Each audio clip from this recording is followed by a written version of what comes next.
Have you ever looked in the mirror and wondered, whose life am I really living?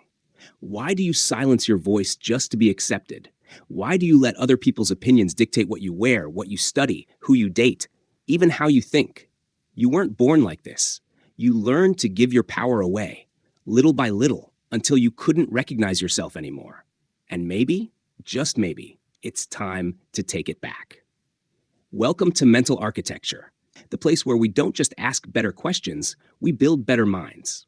Here, we dive deep into the psychology behind our choices, our emotions, and the invisible forces shaping our lives. Today's question is simple, but life-changing. Why do we let other people control us? And more importantly, how do we break free? Let's be honest. Most of us weren't taught how to be ourselves. We were taught how to perform. Be polite. Don't make waves. Fit in. Be liked. And somewhere along the way, that became more important than being real. It starts young. A parent tells you to stop crying, so you hide your feelings. A teacher tells you what success looks like, so you chase grades instead of growth. Friends mock your interests, so you ditch them just to belong. Before you know it, you've built a life around other people's comfort zones. You smile when you want to scream. You say yes when your soul is begging for no. And you wonder why you feel exhausted, disconnected, and invisible, even in a room full of people.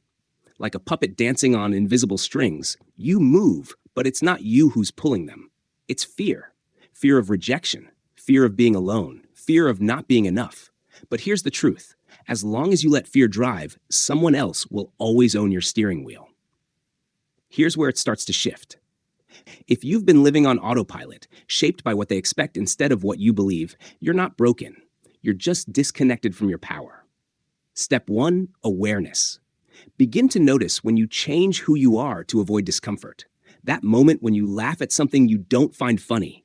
When you go along with the plan just to avoid confrontation. That's your sign. Noticing is the first rebellion. Step 2, question the fear.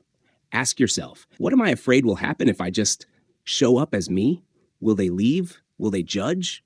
And even if they do, so what? The people who truly see you won't flinch. The rest? They were just renting space in your life anyway. Step 3, rebuild from within. Most of us look outside for approval because we never learned to approve of ourselves. So start validating your own decisions. Write your truth down. Meditate, create, speak up, even if your voice shakes. This isn't about being loud, it's about being real. And when you choose real over perfect, the weight of pretending starts to fall off. All right, let's get practical. You don't reclaim your power in one grand moment. You do it in small, consistent acts of honesty. Say no when you want to say no, even if it feels uncomfortable. That's how boundaries are built. Make one decision this week that's for you, not for them, not for your parents, not for your friends, not for your image, just you. Catch yourself in the moment. When you notice yourself shrinking, ask, is this who I am or who they want me to be? Spend 5 minutes alone. No phone, no noise. Relearn the sound of your own thoughts.